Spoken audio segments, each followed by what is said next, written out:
Hello, good evening. स्वागत है आप सभी का। आप देख रहे हैं देश का सबसे बड़ा cricket show cricket predictor, sponsored by ओनेक्स bat and women की इंफ्रा। मैं हूं आपके साथ सुजाता। और न्यू चंडीगढ़ में एमआई ने धमाल मचा दिया।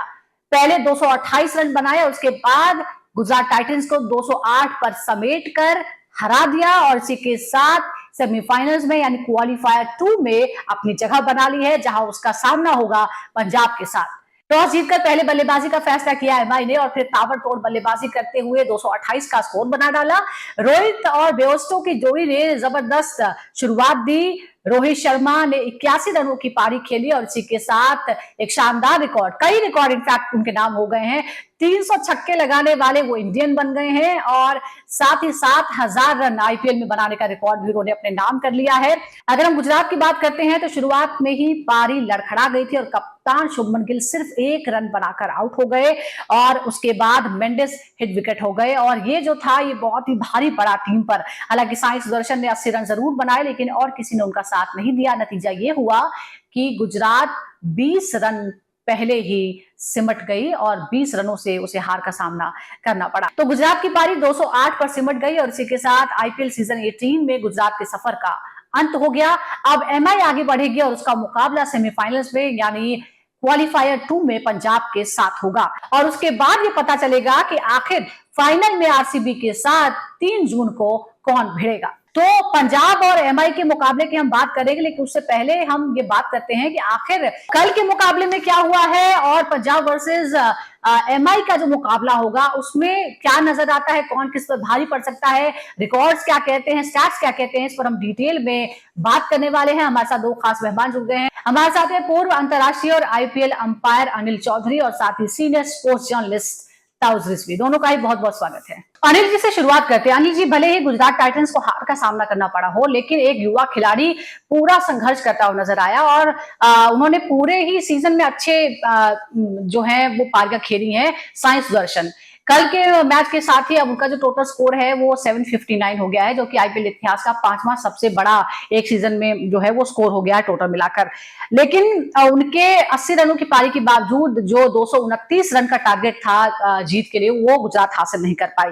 साई के आउट होने के बाद आपको क्या लगता है मिडिल ऑर्डर में क्या होना चाहिए था जो नहीं किया गया, जिसकी वजह से गुजरात इस तरह से हारी? एक तो जैसे आउट हुए सुंदर, उनको बुमराह के ओवर उन्हें देखने चाहिए थे। उनको पता था कि बुमराह की ओवर को मारेगा, उसमें थोड़ा मुझे लगता है वहां गड़बड़ हो गया। और ये रुदरफोर्ड बाद में जब आए, वो खत्म कर सकते थे मैच को। वो जो उनको उन्होंने आधा सा शॉट लगा, उनका पूरा टाइम नहीं हुआ, वहां थोड़ी गड़बड़ हुई। और ये इनका लोअर मिडिल ऑर्डर कभी ज्यादा टेस्ट हुआ नहीं था, आप पहले भी देख लीजिए। यस एक यस। मैच में से शाहरुख ने बनाए थे, पीछे 1-2 मैचेस में रुदरफोर्ड ने बनाए।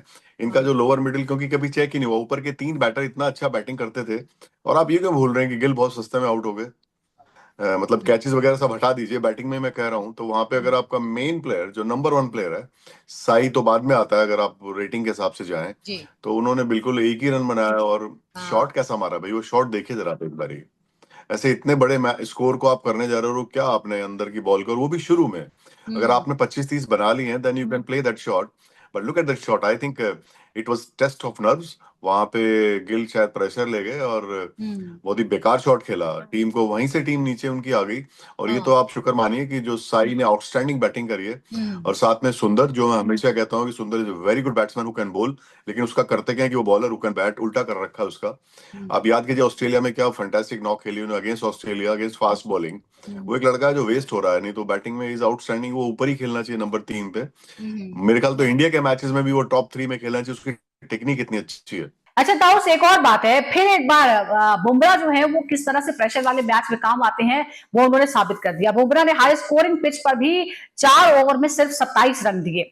2025 के मिडिल ओवर्स में यानी 7 से 15 के बीच उनका इकोनॉमी रेट 4.78 है और जो थ्रू आउट 88 गेंदबाज जो है सारे टीमों के मिलाकर उसमें सबसे बेहतरीन है। आखिर इसका कारण क्या है? वो इतने इफेक्टिव क्यों है, इतने घातक क्यों है? उनकी लाइन लेंथ है, वेरिएशन है या फिर माइंड गेम है? नहीं नहीं, एक तो देखिए बुमराह तो ऑब्वियसली इस पे तो कोई गुंजाइश ही नहीं। हमने उनका 360 डिग्री गेम देख लिया है थ्रू आउट द इयर्स। जिस तरह से चाहे वो प्रेशर सूक करना हो, चाहे वो एबिलिटी हो, चाहे वो यॉर्कर डालने की एक बड़े मूवमेंट पे विकेट लेने की राइट। एबिलिटी हो, हमको सबको अश्योर्ड थे हम कि भाई एक मैच आदमी एक ही बंदा जिता सकते हैं यहाँ से मुंबई को, वो है जसप्रीत बुमराह। क्यों अश्योरिटी है? यॉर्कर डालने की अनप्लेबल, ऐसा कितने दिनों बाद एक यॉर्कर।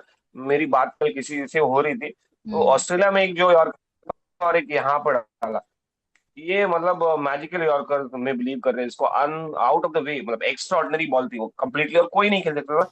साई सुदर्शन होते वो खुद नहीं खेल पाते वो बॉल को।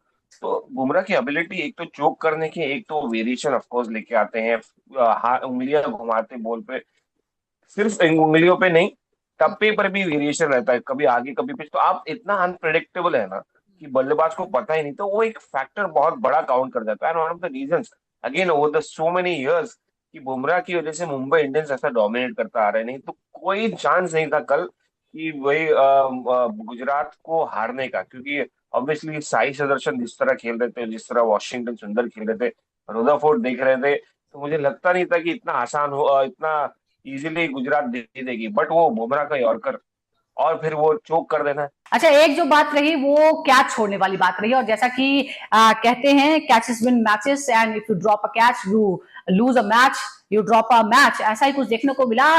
जीवन दान मिला वो भी रोहित शर्मा को, और वो भला ये मौका कैसे छोड़ सकते थे, और फिर जबरदस्त तरीके से इसका इस्तेमाल उन्होंने किया और 81 रन ठोक डाले, जो इस मैच में हार जीत में एक बहुत बड़ा फैक्टर साबित हुआ। अगर हम कैचेस ड्रॉप करने के रिकॉर्ड की बात करते हैं तो कुल मिलाकर सबसे ज्यादा कैचेस जो हैं वो छोड़े हैं इस सीजन में, वो गुजरात टाइटंस ही है, 31 कैचेस छोड़े हैं। उसके बाद राजस्थान रॉयल्स है नंबर 2 पर 30 कैचेस ड्रॉप करने के साथ ही।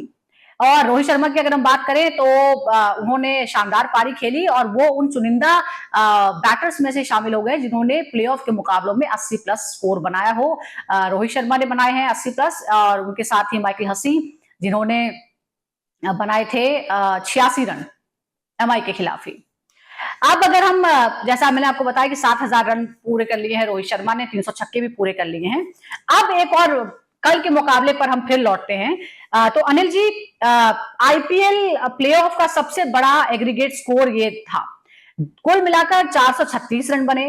क्या हम देख रहे हैं कि नॉकआउट के मुकाबलों में जो टीमें हैं अब वो पहले की तुलना में ज्यादा अग्रेसिव खेल खेल रही हैं, यानी नर्वसनेस पे जो स्ट्राइक रेट है वो कहीं ना कहीं भारी पड़ रहा है। कल एक तो पिच अच्छी थी, क्योंकि परसों की पिच से बिल्कुल अलग थी। घास था लेकिन ब्राउन ग्रास थी, बहुत हार्ड थी। और मैं फिर कहूंगा, मैं भले ही मुंबई जीत गई हो, लेकिन मुझे समझ नहीं आया कि उन्होंने पहले बॉलिंग क्यों नहीं करी, क्योंकि ड्यू का बड़ा फर्क होता है। जी। और बुमराह ने जो बॉलिंग करी आपने देखा। शायद ज्यादा रन बनने का रीजन अच्छी पिचेस है इस साल। ये तो आपको एक बात बता दूं कि आप ये सिर्फ फर्स्ट प्लेऑफ के पिच छोड़ दीजिए, बाकी और एक कोई और पंजाब में एक बार मैच हुआ था जो लो स्कोरिंग था, बाकी सब में पिचेस बारी बहुत हार्ड और बड़ी अच्छी हैं और लगभग एक जैसी हैं।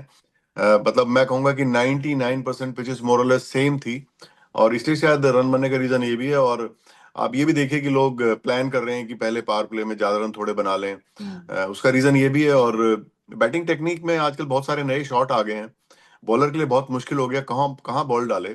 और बुमराह की भी आप पीछे बात कर रहे थे, बुमराह का रीजन नहीं समझ आने का उनका डिफिकल्ट एक्शन है।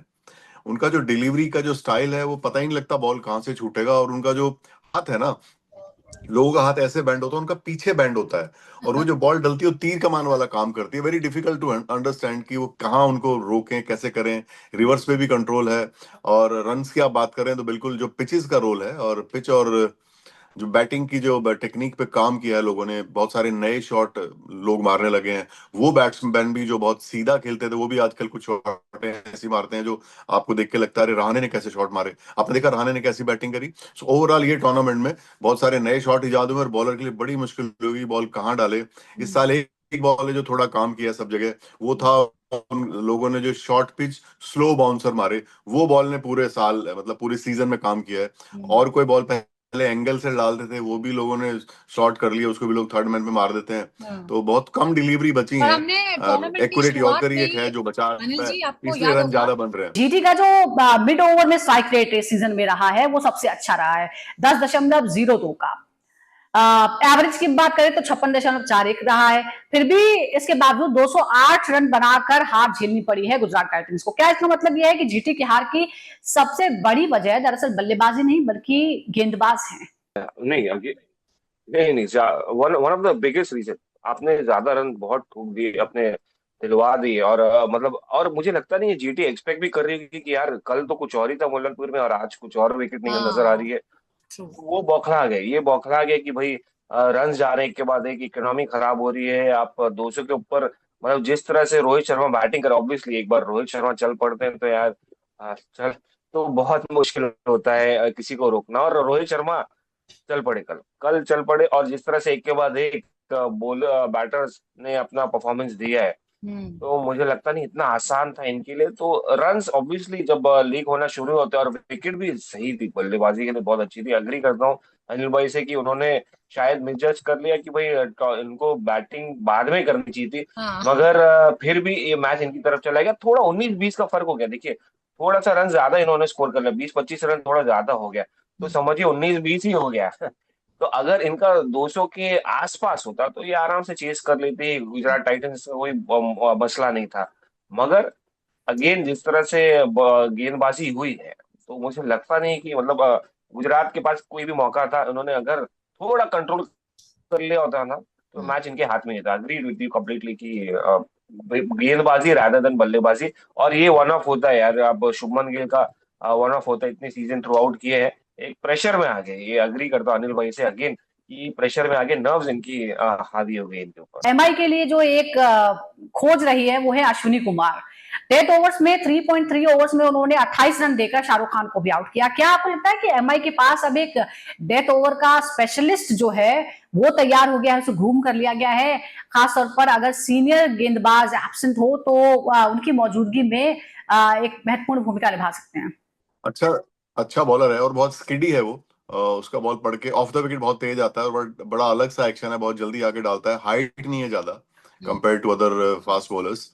और एंगल बहुत अच्छा बनाता है, कोई बॉल यॉर्कर मारेगा वो भी एंगल अंदर उतनी नहीं आती उसकी बॉल, लेकिन फ्रेश बॉलर है और बहुत अच्छी बॉलिंग की इस टूर्नामेंट में। और एक मैच में मैंने पीछे देखा खाली उसने मार खाई, वरना इज बॉलिंग वेरी वेल। करके विकेट में ये ढूंढ रहे थे ऐसा कोई बॉलर मिल जाए। उसने अच्छी बॉलिंग करी, इसमें कोई डाउट नहीं है। और कल के मैचेस का सबसे बड़ा रीजन मैं आपको बताता हूँ, 3 कैचेस हैं।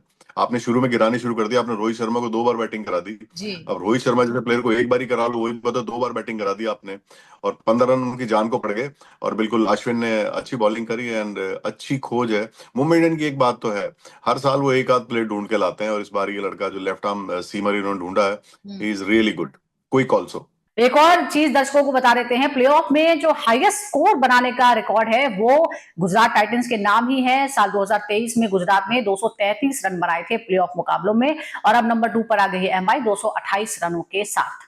और 80 प्लस स्कोर बनाने वाले जो खिलाड़ी हैं उसमें जोस बटलर भी हैं, मुरली विजय हैं, सुरेश रैना है, शेन वॉटसन है और साई सुदर्शन।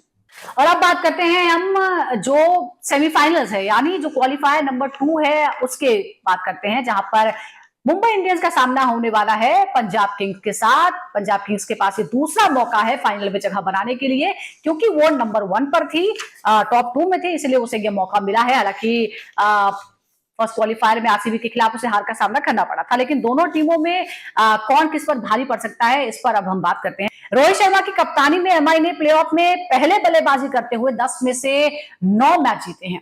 क्या आपको लगता है कि ये आंकड़ा जो है वो दिखाता है कि टारगेट सेट करने में एमआई को ज्यादा भरोसा है, जब ज्यादातर टीमें जो है वो चेज करना पसंद करती हैं? नहीं, एग्जैक्टली देखिए, इनके पास बल्लेबाज तो हैं, वैसे मैं कहूंगा इनके पास बल्लेबाज हैं जो टारगेट भी चेज कर सेट कर सकते हैं, डिफेंड और उसको चेज भी कर सकते हैं। क्योंकि अगेन जो हमारी पहले बात हुई थी, एक्स फैक्टर्स है, हर बंदा एक एक्स फैक्टर लेके आता है, हर बंदा एक तरीके का क्रिकेट खेलता है जो मैच विनिंग कहा जाता है इसको। एंड क्योंकि प्रेशर वाला गेम होता है, नॉकआउट गेम होता है, तो आप कोशिश करते हैं कि भाई जब आप चेस करते हैं तो प्रेशर थोड़ा ज्यादा हो जाता है, थोड़ा इंक्रीज हो जाता है, तो ज्यादा यहाँ पर डिफेंड करने में या पुट अप करने में थोड़ा आसान रहता है। क्योंकि आपको पता है कि आप अगर 220 के ऊपर, सारा प्लान वर्क हो गया, 220 के ऊपर चले गए, 230 के ऊपर, और लक भी आपका साथ दिया भाई, लक अगेन, 3 कैचेस ड्रॉप होना, 2 रोहित शर्मा का, उसमें वो लक में भी काउंट होता है। तो लक आपका साथ दिया, तो लगातार आप ऐसे 230 तक करेंगे तो बहुत ही मुश्किल होता है, जी। चाहे ड्यू भी हो, ड्यू फैक्टर भी हो। बट वन ऑफ ऐसा, जब आपका रिकॉर्ड भी रहता है 9 ऑफ 10 मैचेस कि आप पहली बल्लेबाजी करके जीत रहे हैं, और नॉकआउट्स में जीत रहे हैं। तो यार एक कंफर्ट जोन भी रहता है कि भाई लक भी मेरे साथ है, सिचुएशन भी तो मेरे ये साथ उनका है, तरीका है कि नॉकआउट भी पहले है, हमारे टारगेट पास सेट कर दो और हिस्ट्री भी है।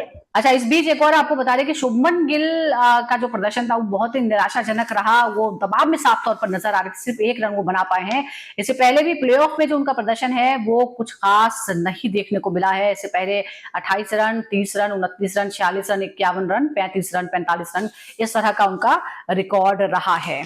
अनिल जी, एक और अगर हम फिर से एक बार स्टैट्स पर नजर डालते हैं तो पंजाब ने लीग स्टेज में एमआई के खिलाफ 185 रन का लक्ष्य 9 गेंद रहते हासिल कर लिया था और पावर प्ले में जबरदस्त 72 रन सिर्फ 1 विकेट के नुकसान पर बना डाले थे। क्या आपको लगता है कि इस मुकाबले में फिर से वो आक्रामक पावर प्ले की रणनीति जो है वही उनका सबसे बड़ा हथियार बनेगी? क्या आपको लगता है कि एमआई को इस बार बुमराह से नई गेंद उनको उनको करवानी चाहिए, नई गेंद उनको देनी चाहिए ताकि ये जो अग्रेशन पावर प्ले में दिखता है पंजाब का उसे कंट्रोल किया जा सके? नहीं, बुमराह को वही वन चेंज ठीक है। बुमराह अब उतना इफेक्टिव नई बॉल से नहीं है, हालांकि ऐसा नहीं कि नई बॉल नहीं करते हैं, लेकिन वो पुरानी बॉल से बहुत ज्यादा इफेक्टिव, डबल इफेक्टिव है। और पुरानी बॉल जो वो करने आते हैं वो 2 बार बॉलिंग कर सकते हैं वहां पे, तब टीम का सारा बेस सेट हो रहा होता है। जब वो दो दो खिलाड़ी या तो आउट कर देंगे या बिल्कुल रन नहीं देंगे और पूरा बैलेंस खराब करते हैं टीम का।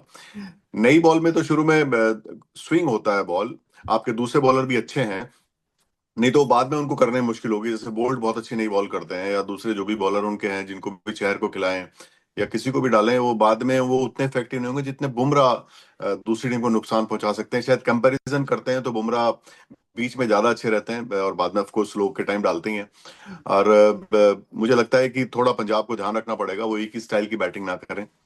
थोड़ा सा ध्यान रखें। प्रियांश और ये सब लोग अच्छे नेचुरल स्ट्रोक प्लेयर हैं, अच्छा खेल सकते हैं, लेकिन कुछ बॉलें सोचें पिच के हिसाब से कि ये शॉट पे चांस नहीं लेंगे और फील्ड के हिसाब से बैटिंग करें। बहुत ज्यादा रश शुरू ना करें, क्योंकि प्रेशर गेम में एक बार अगर आप 200 बना लें पहले खेल के या फिर आप 200 के आसपास गेम घूमेगा। ये जो बाद के रन बनते हैं ना एक्स्ट्रा, या तो खराब फील्डिंग से कह लीजिए, खराब बॉलिंग से, ये बहुत मुश्किल करते हैं। 200 से ऊपर जहां भी मैच जाएगा वहां मुश्किल होगी, इधर आप चेस कर रहे हो या जो भी। तो ये थोड़ा ध्यान रखना पड़ेगा पंजाब को कि पहले एक बार स्टडी स्टार्ट कर लें, एक प्लेयर ऐसा कर लें कि वो पूरा खेले और बाकी लोग अपने शॉट्स खेलें और बाद में थोड़ी विकेट रखें बाद के 4 ओवर में।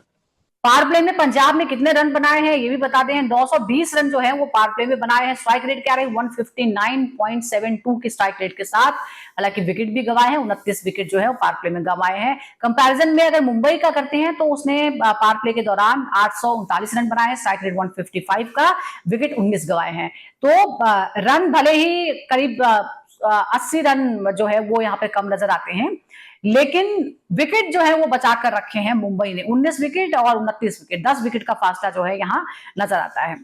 अब ताउस सूर्य कुमार यादव की बात करते हैं, जो स्पेशलिस्ट हैं, T20 स्पेशलिस्ट हैं स्काई।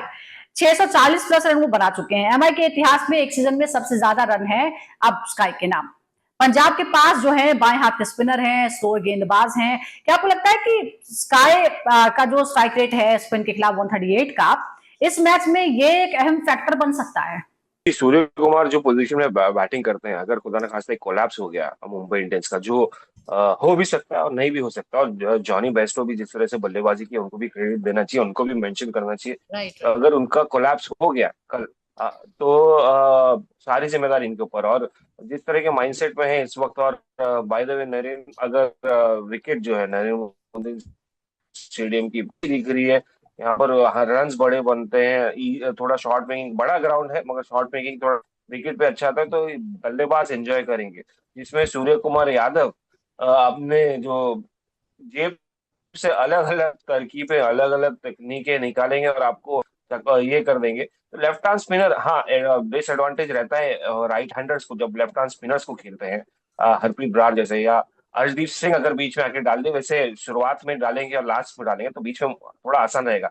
तो उनके पास एबिलिटी है खेलने की, जगह बना के खेलने की, मूव करने की विकेट पे, तो और अटैक करने की, ये बेस्ट पार्ट है। अगर विकेट थोड़ा सा भी स्लो हो गई तो थोड़ा मुश्किल है, मगर अगर जिस तरह से आईपीएल का ट्रेंड रहा ये सीजन, बड़े स्कोर, बड़े विकेट, आसानी से बल्लेबाजी हो रही है, तो वो उस हिसाब से मुझे लगता है कहीं ना कहीं इतना डिफिकल्ट नहीं रहेगा इन बल्ले। अच्छा, डेथ ओवर्स में पंजाब किंग्स का रिकॉर्ड क्या कहता है ये भी बता देते हैं। डेथ ओवर्स में भी 504 रन बनाए हैं, स्ट्राइक रेट 197 का, और ज्यादा जो है वो स्ट्राइक रेट जबरदस्त करीब 200 पर पहुंच जाता है। विकेट गंवाए हैं 15।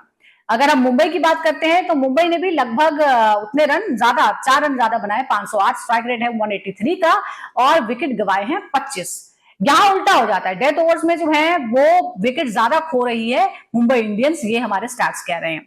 अगर डेथ ओवर्स में पंजाब किंग्स की बात करते हैं तो चौके लगाए हैं 42, छक्के 32 और मुंबई ने लगाए हैं 39 चौके और 34 छक्के। अब अनिल जी, पंजाब ने मिडिल ओवर्स में 10 से 15 के बीच इस सीजन में सबसे तेज रन बनाए हैं। क्या है उनका प्रति ओवर रन, वो है 10.3। क्या एमआई के पास बुमराह और अश्विनी कुमार जैसे जो मिडिल ओवर स्पेशलिस्ट हैं, आपको लगता है कि वो इस रफ्तार पर काबू कर सकते हैं?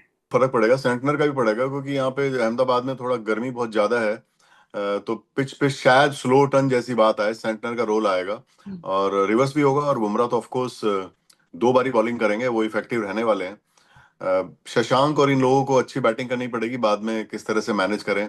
और बिल्कुल ये जो बीच के ओवर्स हैं, बुमराह इसीलिए बुमराह नई बॉल ना करके बीच में बॉलिंग करते हैं। ये टाइम निकालना बड़ा इंपॉर्टेंट रहेगा पंजाब के लिए, क्योंकि अगर एक बार बुमराह को वो थोड़ा ध्यान से खेल लें। अभी तक मेरे को एक ही बैट्समैन लगा जो बुमराह को अच्छे से खेला, वो था करुण नायर। उसने दिल्ली में जब मैच हुआ था तो ही प्लेड वेरी वेल। बाकी सभी को मैंने देखा बुमराह को स्ट्रगल करते हैं, तो आउट हो जाते हैं, और आउट नहीं होते तो रन नहीं बना पाते। आई थिंक रन ना बना पाना बेटर है, आउट ना हो। वो मैं कहता हूँ उनके 4 ओवर को आप निकाल दीजिए 20 रन में, 25 में, 30 में। बाकी सब चीजें आसान होती हैं, विकेट ना दें उनको। तो 5 बार की चैंपियन है मुंबई और उसे पता है कि प्रेशर कैसे हैंडल करते हैं, और जाहिर तौर पर गुजरात को हर डिपार्टमेंट में उसने ओवर पार कर दिया, खास तौर पर प्रेशर हैंडल करने के मामले में, चाहे वो रोहित शर्मा हो या फिर जसप्रीत बुमराह। जिस तरह से टेंस मौका आया उसके बाद उन्होंने जबरदस्त ब्रेक थ्रू दिलाया अपनी टीम को और जिताया। अब आगे देखते हैं कि क्या मुंबई का अनुभव काम आता है, तजुर्बा जो है 5-5 ट्रॉफीज का, इतनी बार प्लेऑफ खेलने का, 11 बार प्लेऑफ खेलने का, वो काम आता है इस हाई पावर्ड मुकाबले में, या फिर पंजाब का जो अग्रेशन है, जिस तरह से अग्रेशन के साथ खुलकर खेली है पंजाब की टीम, पंजाब के ओपनर्स खास तौर पर, वो उनका अग्रेशन जो है वो एमआई के तजुर्बे पर भारी पड़ता है। पता चल जाएगा, इंतजार रहेगा और क्या कुछ होगा आईपीएल में आगे। सेमीफाइनल्स और फाइनल्स ही बचा हुआ है, तो आप कहीं मत जाइए और लगातार जुड़े रहिए क्रिकेट प्रेडिक्टर के साथ।